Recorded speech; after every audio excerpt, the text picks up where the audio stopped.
तर मुलांनो, next point आहे फर्स्ट एड बॉक्स. म्हणजे काय? तुम्ही नेहमीच ऐकलं असेल. फर्स्ट एड म्हणजे काय? प्रथम उपचार.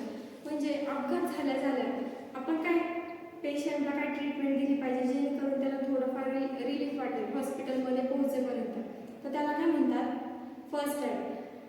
तर या फर्स्ट एड बॉक्स बघा, तुम्ही नेहमी बघितलं असेल, असे एक छोटंसं बॉक्स राहतं. तर त्याच्यामध्ये कोणकोणत्या वस्तू असतात? तर त्याच्यात काय असतं? टिंक्चर आयोडीन, म्हणजे जिथे जखम आहे तिथे लावायला, जेणेकरून तिकडचे जे जखमेमुळे जे तिकडचे जागा आहे जी बर्न होते वगैरे त्याच्यामुळे आपल्याला रिलीफ मिळतो. त्यानंतर बर्नआउट, त्यानंतर वेदनाशामक औषधे, म्हणजे जसं काय पेन किलर्स राहतात बघा आपल्या कॉम्बिफ्लॉक वगैरे, त्यासारखे औषधे म्हणजे काय असतं? Pain killer. त्यालाच काय म्हणतात? वेदनाशामक, म्हणजेच काय? Pain killer. त्यानंतर डेटॉल, जी जखम आहे आपली, सपोज खूप जोरात लागलेली आहे आणि त्याची जागा आहे ती काय झालेली आहे? फाटली, तर मग तिथे आपण खूप ब्लिडिंग वगैरे होतं, तिथे आपण काय करू शकतो? डेटॉल लावू शकतो. म्हणजे ती जागा क्लीन करून आपण त्याच्यावर एक ट्यूब वगैरे लावून बँडेज करतो बघा, बघितलं असेल तुम्ही. तर ते कशासाठी करतो? की जो अतिरिक्त जो रक्त वाहत आहे तुमचा, तो तसा अतिरिक्त रक्तस्राव होऊ नये.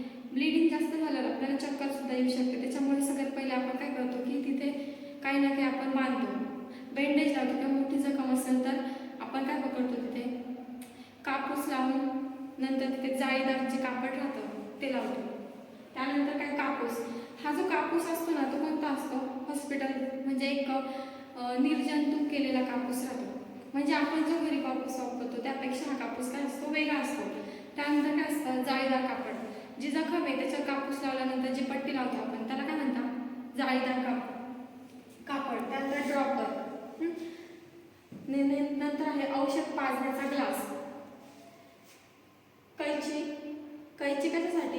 हे जे असतात आपले कापूस किंवा जाळीदार कापड ते कट करण्यासाठी. त्यानंतर मूर्छा घालवणारे औषध, म्हणजे आपला बेशुद्धपणा घालवणारे औषध. तर या सगळ्या ज्या वस्तू आहेत त्या कशामध्ये असतात? फर्स्ट एड बॉक्समध्ये असतात. आता खूप वेळा काय होतं की ॲक्सिडेंट झालेला आहे, त्याच्यामध्ये आपल्याला थोड्याफार प्रमाणात पण जखम होऊ शकते किंवा खूप मोठ्या प्रमाणात पण आपलं ब्लिडिंग होऊ शकतं. त्याच्यामुळे जेव्हा तो ॲक्सिडेंट होतो त्यानंतरचा जो अर्धा तासाचा टायमिंग राहतो तो खूप इम्पॉर्टंट राहतो. कारण त्याला म्हणतात गोल्डन अवर्स.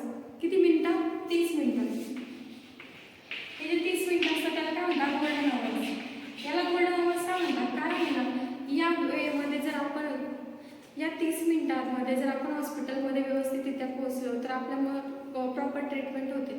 पण जर हे 30 मिनिटं याच्यामध्ये सपोज खूप जास्त प्रमाणात ब्लिडिंग वगैरे झालं, डोक्याला लागलं तुमच्या, खूप जास्त प्रमाणात ब्लिडिंग झालं, तर त्याचे अनावश्यक सुद्धा परिणाम होऊ शकतात. त्याच्यामुळे हे जे 30 मिनिटं असतात कोणता ॲक्सिडेंट झाल्यानंतरचे, ते खूप इम्पॉर्टंट असतात. आणि त्यावेळेस आपण आवश्यक ती खबरदारी घेतली आणि ब्लिडिंग जी होते किंवा इतरही काही परिणाम होऊ शकतात ते आपण कमी करण्याचा प्रयत्न या फर्स्ट एड बॉक्सने करतो. त्यानंतर प्रथम उपचाराचे जे मेन फोकस आहे ते काय? ABC. ABC म्हणजे काय? जेव्हा ॲक्सिडेंट होतो तेव्हा तिथे खूप लोक जमतात, बरोबर आहे.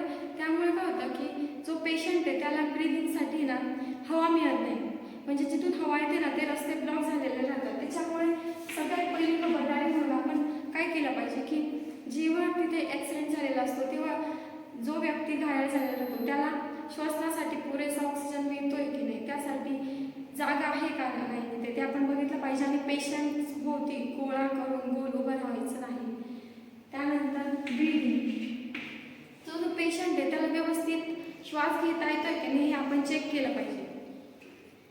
तुम्ही खूप वेळा बघितलं असेल, डॉक्टर आल्यावर सगळ्यात पहिले काय करतात की पेशंटचा हात पकडतात आणि इथे जी आपली नाडी असते ते बघतात. म्हणजे काय? त्याला व्यवस्थित श्वास घेता येतोय की नाही, त्याच्या ज्या पल्स रेट आहे त्या चालू आहे का नाही हे त्याच्याने आपल्याला समजतं. त्यानंतर काय? सी म्हणजे काय? सर्क्युलेशन.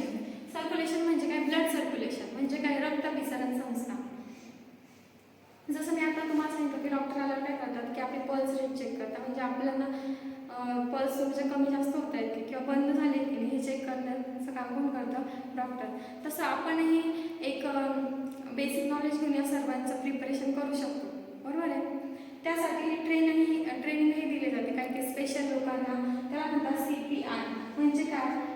Cardio pulmonary resuscitation. म्हणजे आहे आणि तुमचे फुफ्फुस यांचं सजीव आहेत का नाही, म्हणजे त्यांचं काम व्यवस्थित चालू आहे की नाही, यासारखे CPR असतं.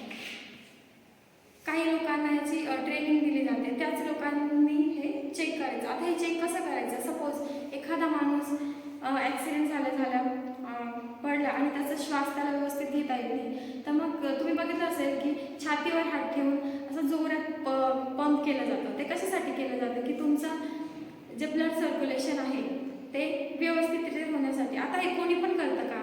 तर नाही. ज्यांना त्यांनी त्याची प्रॉपर ट्रेनिंग घेतली आहे तेच ते लोक करू शकतात. बाकीच्या लोकांनी हे करूही नाही. समजलं का? करूही नाही, कारण त्यासाठी एक ट्रेनिंग दिलेली असते प्रॉपर. त्याच लोकांनी ते केलं पाहिजे. म्हणजे आपण प्रथम उपचारामध्ये सर्वात पहिले काय बेसिक रूल फॉलो केले पाहिजे की जो पेशंट आहे त्याला एअरवे म्हणजे हवा येण्याचा मार्ग मोकळा केला पाहिजे. नंतर त्याची ब्रीदिंग व्यवस्थितरित्या होते की नाही ते चेक केलं पाहिजे. आणि तिसरं म्हणजे सर्क्युलेशन, त्याचा ब्लड सर्क्युलेशन योग्यरित्या होत आहे की नाही